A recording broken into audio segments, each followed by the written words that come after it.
BTR ओनसोलनि थाखाय गोग्गाथाव खौरां। जरहाट जिल्ला स्पर्ट्स स्टेडियामाव खुंफुंजानाय 57थि ATPA shield football tournament final बादायलायनायाव मारियानि साब स्पर्ट्स एसोसिएशनखौ फेजेननानै इउनाइटेड चिरांदुवार FCआ 2 गलाव देरहासारनो हाबाय। मख'नो गोनांदि बे बादायलायनायाव देरहासारनो हानानै बिटिआर हालामनि थाखाय गोजोननाय लाबोनो हादों इउनाइटेड चिरांदुवार FC हानजाया।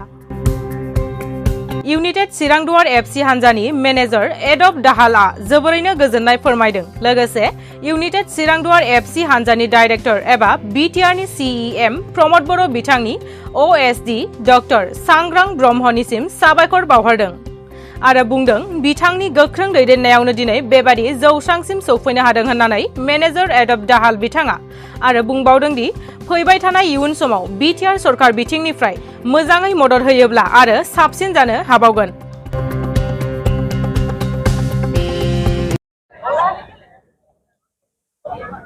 नोंथांमोननि जितु इउनाइटेड चिरांदुवार FCआ दिनै 2 गल्सआव देरहानो हाबाय, बेखौ लाना मा बुंगोन? जोंनि इउनाइटेड चिरांदुवार टीमा 2 बोसोर जाबाय जों फर्म बानायनाय। बेनि गेजेराव बे 2 बोसोराव जों मोनसे रेकर्डआनो होनजायो, रेकर्डआनो लाबोनो हादों, जारिमिन जादों आरोखि। जों फार्स्ट टाइम 69 गपिनाथ बरदलायावबो फाइनालाव जेनदोंमोन। एबार ATPA शिल्ड ट्रफि बिनि फाइनालाव देरहानो हादों आरोखि। मोनसे चिरांदुवाराव 2 इयार्सआव अर्गानाइज टीमा विदिन 2 इयार्स जों मोनसे ट्रफि देरहानो हादों। बे ATPA मोनसे रिनाउड ट्रफि, रिनाउड टुर्नामेन्ट, बेखौ देरहानो हादों। जोबोद गोजोननाय मोनदों आरो आं साबायखर बावनो नाजायो जे जोंनि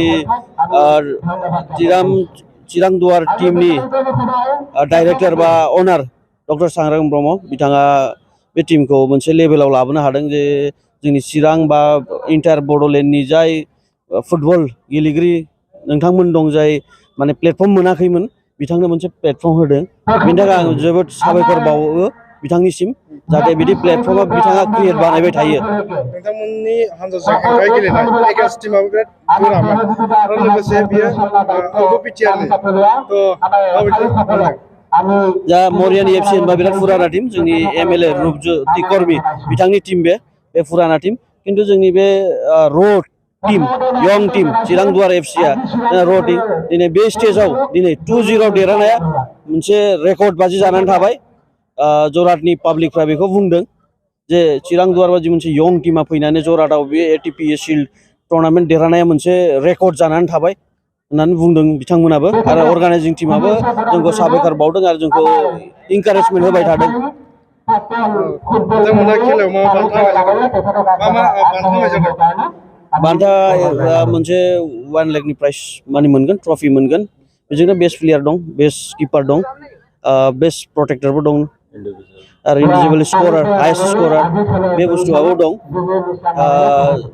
बिराद मोजां गोजोननाय मोनदों जे जोंनि प्लेयारफ्रा बेस्ट प्लेयार मोननो नाजादों होननानै कमिटिया आंखौ इनफरमेसन होदों। फिउचाराव मा आसा खालामदों? फिउचाराथ' जोंनि फिउचारा बिराद गुवार गिदिर।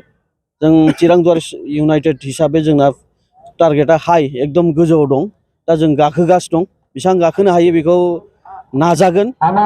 पाब्लिकनि सापर्ट नांगौ, बिटिआर गभर्नमेन्टबो सापर्ट नांगौ जोंनो, बिटिआरनि पाब्लिकनि, बड'लेण्डनि, आसामनि पाब्लिकनि सापर्ट नांगौ। आरो आं मिजिंथिनो हायो, आं डेम सियरबो विदिन 2-3 इयार्स जों सेकेन्ड आई लिग डिभिजनावबो जोङो मोनदांदों आरोखि। जों आसा मोनदों बेखौ। एसेबां गोजान फैनानै खस्थ' भुगिनांदों नामा टीमखौ लानानै? खस्थ'आथ' जाखायो, स्वाभाबिक मोनसे खामानि मावबा खस्थ'आथ' जाखायो। खिन्थु खस्थ'नि गेजेरजों जे साक्सेस मोनो, बे साक्सेस मोननायनि उनाव जे मोनसे हेपिनेस फैयो, बे हेपिनेसा खस्थ'फोरखौ एकदम इरेज खालायजोबो आरो बिराद गोजोननाय मोनदों। आइ एम भेरि माच हेपि, आं बिराद खुसि मोनदों आरो गोजोननाय मोनदों। बिटिआरनि रायजो राजाफ्रा नोंथांमोननि देरहानायनि खौरांखौ मोननानै प्राउड फिल खालामदों, मा हामबायबावगोन? निश्चय प्राउड फिल बानायनांगौ। मोनसे चिरां FC, चिरांदुवार FC टीम, मोनसे चिरांनिफ्राय रज'नानै फैनाय बे टीमा जुदि बिदि गिदिर प्लेटफर्माव मोनसे देरहादों, बे निश्चय गर्वनि खोथा। जोंनि बड'लेण्ड हालामनि थाखाय मोनसे गोर्बो जानांगौ बयबो। आरो आं मिजिंथियो जे जोंनि फुटबल इन्टेलेक्चुयेल, फुटबल सिनियर प्लेयारफ्रा बे बुस्थुखौ नायबिजिरनानै मोनसे जोंनोबो प्लेटफर्म होगोन होननानै आं मिजिंथियो। गोजोनथों। देरहाबाय बेसेबां खस्थ'नि गेजेरजों नोंथाङा फाइनालाव चेम्पियनशिप जानो हाखो? सिगांग्रो आं निउस जेसेबां जोंनि बर'नि निउस दं निउस नायगिरि बिथांमोनखौ मोनाबिलि समाव बयखौबो खुलुमनाय जासिहरबाय उन्दै गेदेर गासिनोबो जोङो सिगांनिफ्रायनो गेलेबोबाय थादों जों सिगाङाव गुवाहाटियाव जों बरदलै ट्रफि गेलेदोंमोन बे बरदलै ट्रफियाव जोङो बेड लाक फिल्ड एडजास्टजों जायजों आरो गेलेनो हायैजों जों जेनदों बाव अल इन्डियाजों जादोंमोन बिनि उनाव जों डाइरेक्टलि बेयाव फैदों लामा गोजान फैनानै जोङो बेयाव थाफैनायाव एसे खस्थ' मोनदों खस्थ' मोनबाबो लोगोफ्रा नाजानायनि गेजेरजों बे दिनैनि ATP बे जरहाटआव जा टुर्नामेन्ट जायो बेखौ जों देरहासार जानो हाबाय दिनै बयनिबो नाजानायाव बयबो मोजाङैनो गेलेदों गासिबो जोङो 18-20 प्लेयार दङ गासिबो मोजाङैनो गेलेदों सोरबा बिदिनो जों फुटबलावथ' जों गासिबो गेलेजोबनो हाया जों जास्ट 11 जाय जेनेबा गेलेयो गासिबो मोजां प्लेयारा थेवब्लाबो बयबो खस्थ' खालामदों साबस्टिटिउटजों जिरायनायानो जा बाहेरायावनो जिरायनायानो जा गासिबो मोजां गेलेदों आरो बेजों लोगोसे जों मेसेज होनो सानो जोङो इउनाइटेड चिरां दुवारनि जानानै बयबो मोजां गेलेदों बयबो खस्थ' खालामदों आरो जोंनि अनार सार बिथाङाबो जोंखौ बुहुत मदद खालामो आरो सारा ओरैबायदि स्पर्ट्सआव माने इन्टारेस्ट दङ सारनि नाजानायावनो दिनै चिरां डिस्ट्रिक्टआवनो मोनसे क्लाब गोदानै खुलिदों आरो देग्लाय बुहुत जों फाइनालसिम सौहैनो हाबाय बेजों लोगोसे सारनि दैदेननायावनो जोङो ISPLबो गेलेनो मोनबाय बिनि उनाव जों उड़िसायावबो थांनानै गेलेनो खाबु मोनदों आरो बेजों लोगोसे जों जाहाथे उननि समाव जों बिदिनो जयै गेलेनो मोनगोन आरो इउनाइटेड चिराङा गोजान लामा एबा गोलावै थाबाय थागोन एबा सोलिलांबाय थागोन क्लाबा बेखौ जों मिजिंथिबाय आरो बेजों लोगोसे जोङो खावलायनो सारो सारनिसिम जों जाहाथे चिराङाव एकाडेमि खुलिनानै दोननो हायो बेखौ आं सिगांग्रो बुंबाय सिनियर जेनेबा गेलेगिरि जानानै दिनै नोंथांमोना बे टुर्नामेन्टआवहाय चेम्पियनशिप जानानै माबायदि गोजोननाय मोनदों नोंथांनि टीमखौ लानानै?